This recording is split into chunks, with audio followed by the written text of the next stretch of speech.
Hello everyone, welcome to my channel engrave your mind. आज हम discuss करने वाले हैं class 9 geography chapter 1 India size and location की summary in one shot. All right, इन notes को मैंने बहुत ही प्रिसाइज मैनर में बनाया जो कि आपको एग्ज़ाम पर्पस से बहुत हेल्प करेंगे, आपके लिए बहुत हेल्पफुल रहेंगे एग्ज़ाम्स में। सो अगर किसी ने मेरे चैनल को अब तक सब्सक्राइब नहीं किया है तो सबसे पहले मेरे चैनल को सब्सक्राइब कर लो, बेल बटन को प्रेस कर लो ताकि आपको ऐसी मोर इन्फॉर्मेटिव वीडियोस मिलती रहें। और अगर मेरी वीडियो अच्छी लगती है तो लास्ट में लाइक करना बिल्कुल मत भूलना। So without any further delay let's get start this video.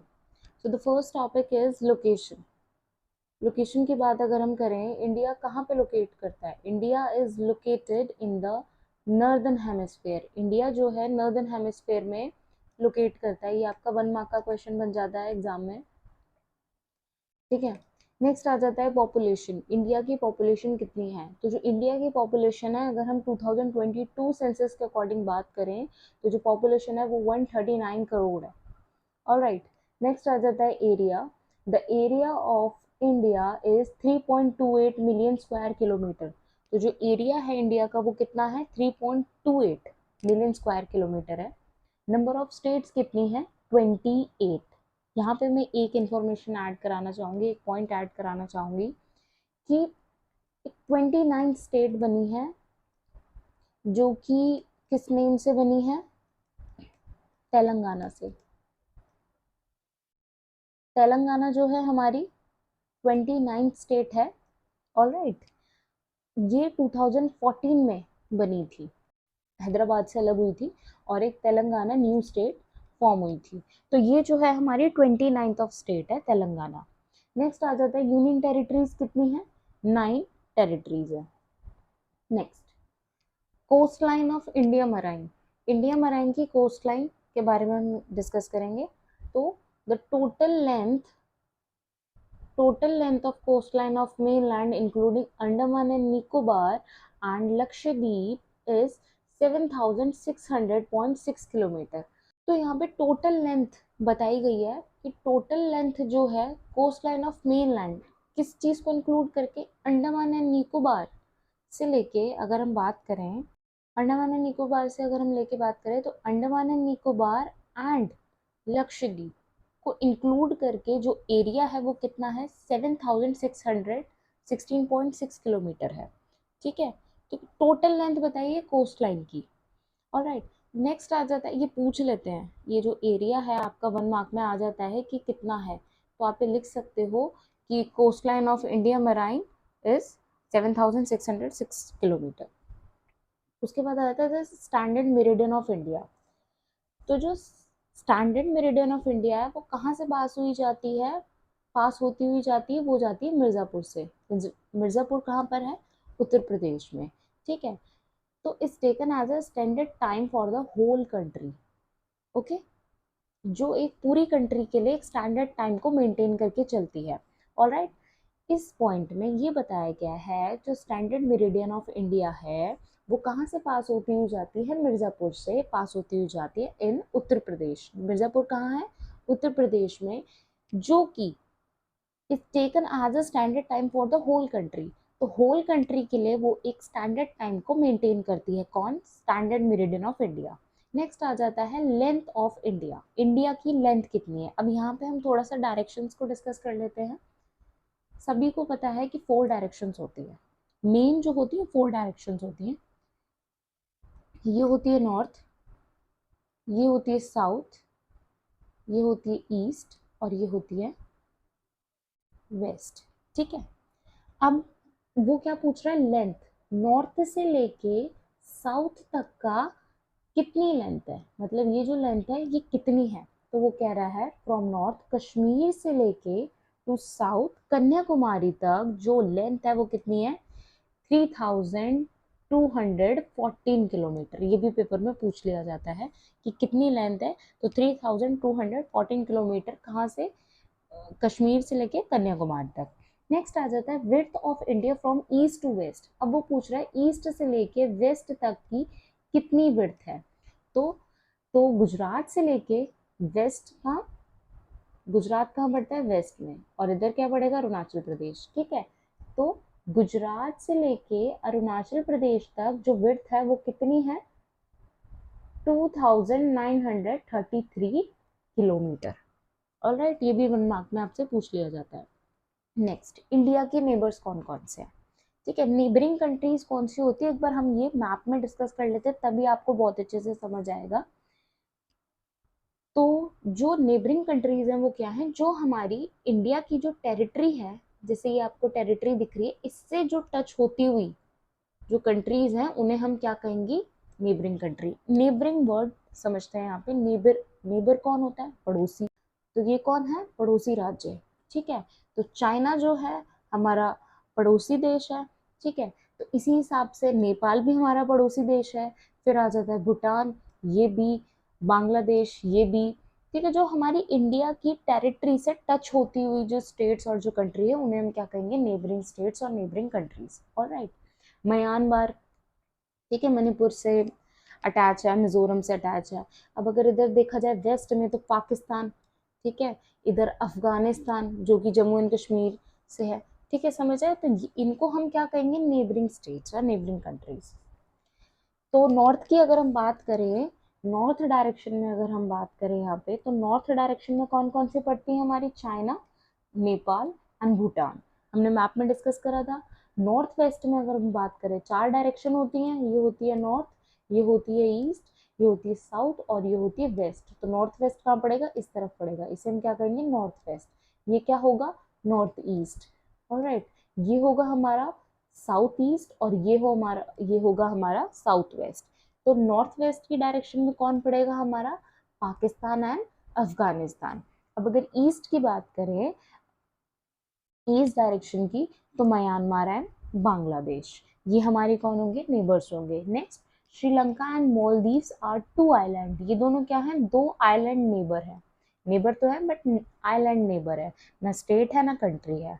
Alright, यहाँ पे मैं मैप में बता ही चुकी हूँ। जैसे अफगानिस्तान ये रहा, ये किस तरफ पड़ रहा है हमारा, नॉर्थ वेस्ट में पड़ रहा है, ठीक है। ये हमारा किस तरफ पड़ रहा है, ये हमारा पड़ रहा है नॉर्थ में। इस तरफ अगर हम आते हैं तो ये पड़ रहा है हमारा ईस्ट में। ऑलराइट, नेक्स्ट, अब आ जाते हैं largest state in India by area.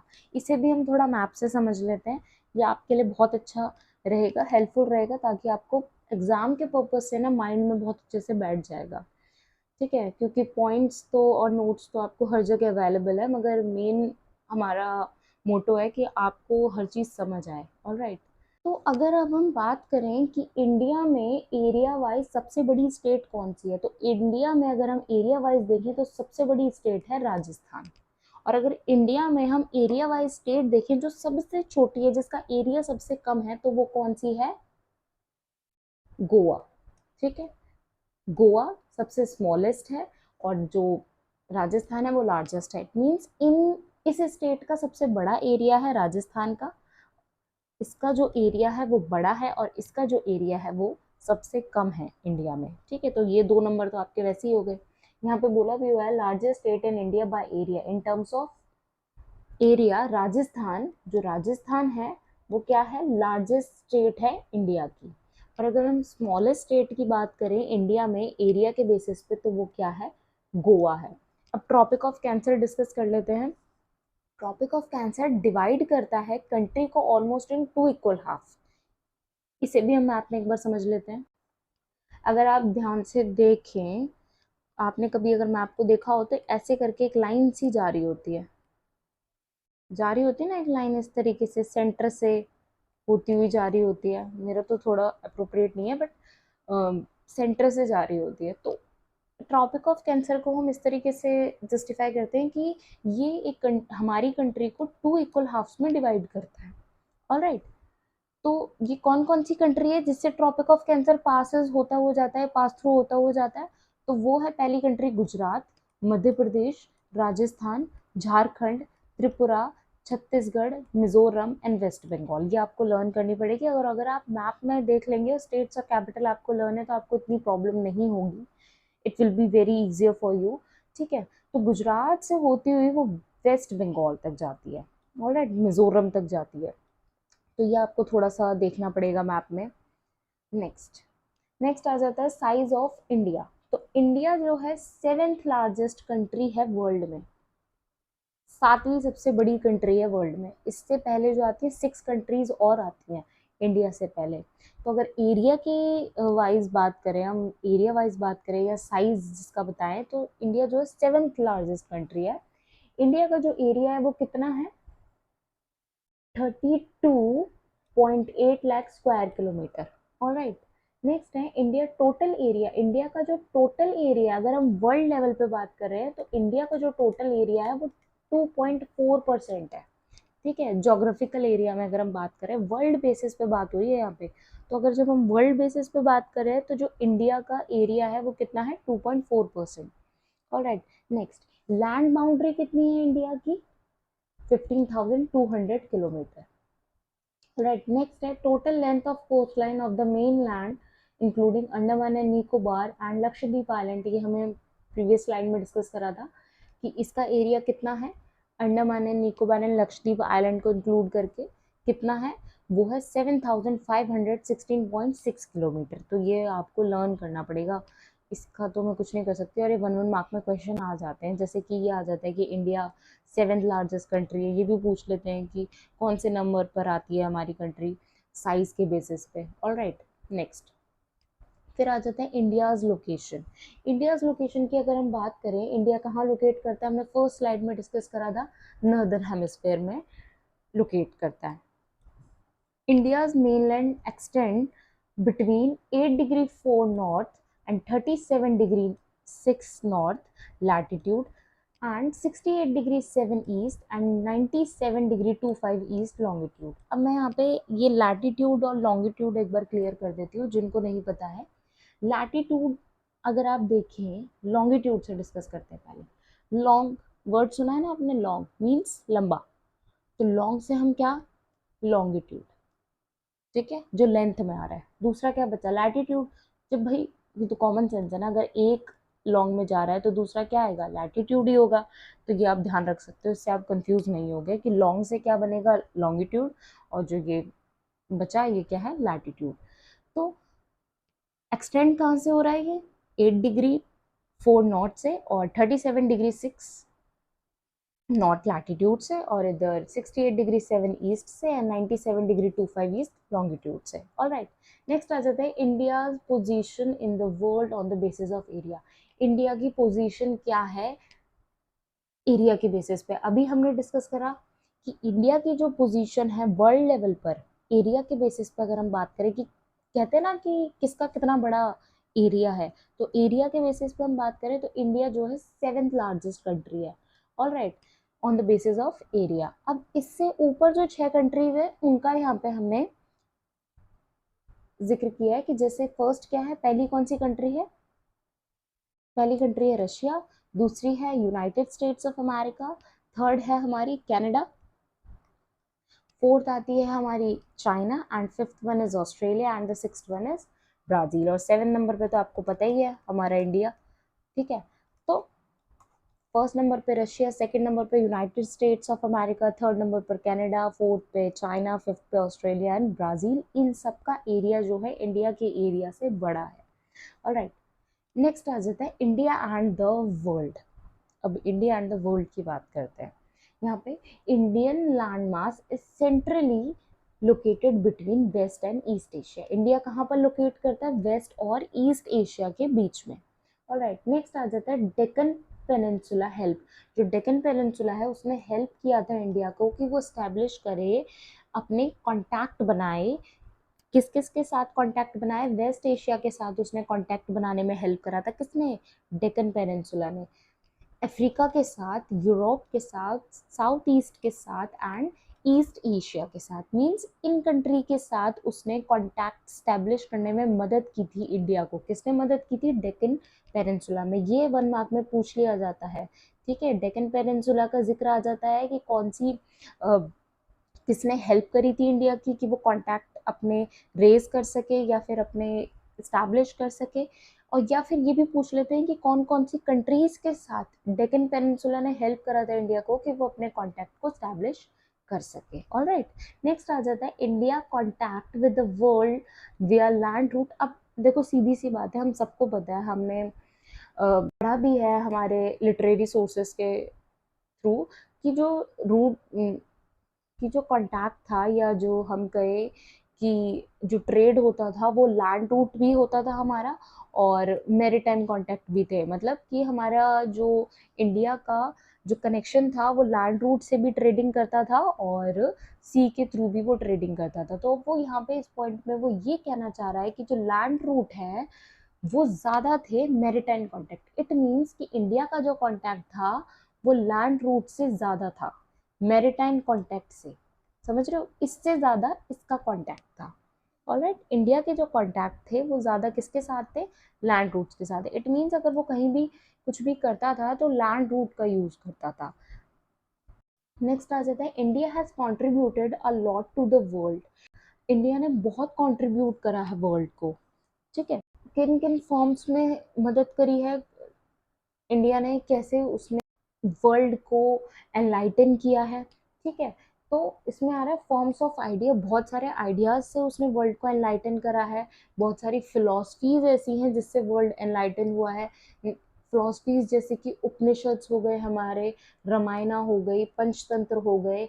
अगर हम मैथमेटिक्स की बात करें, मैथमेटिक्स में हमारे इंडियन न्यूमेरिकल्स की बात करें, डेसिमल सिस्टम की बात करें, अलजेब्रा की बात करें, ट्रिग्नोमेट्री की बात करें, ये कैलकुलस की बात करें। ठीक है, मैथ्स में कैलकुलेशन से लेके Indian numericals, algebra, decimal system, हर चीज़ से इंडिया ने वर्ल्ड को एनलाइटन किया है। ठीक है, नेक्स्ट आ जाता है इन एक्सचेंज। अब इसके एक्सचेंज में हमने वर्ल्ड को कुछ दिया ही है ना। हमने ऐसी ऐसी फिलॉसफीज वर्ल्ड के आगे रखी जिससे वो एनलाइटन हुए, उनको न्यू न्यू इन्फॉर्मेशन मिली जिससे उनको ज़्यादा उनकी समझ बढ़ी। ठीक, तो इंडिया ने कुछ ना कुछ वर्ल्ड को प्रोवाइड ही किया है। अब इसके एक्सचेंज में इंडिया जो है, इंडिया का जो आर्किटेक्चर था वो किससे सबसे ज़्यादा प्रभावित था, इन्फ्लुएंस्ड किससे था? तो वो इन्फ्लुएंस था ग्रीक स्कल्पचर से। इंडिया जो किससे प्रभावित था? ग्रीक स्कल्पचर से, इंडिया का जो आर्किटेक्चर था। ठीक है, और आर्किटेक्चरल स्टाइल कहाँ से? वेस्ट एशिया से। मीन्स वो इनसे बड़ा ही इन्फ्लुएंस था।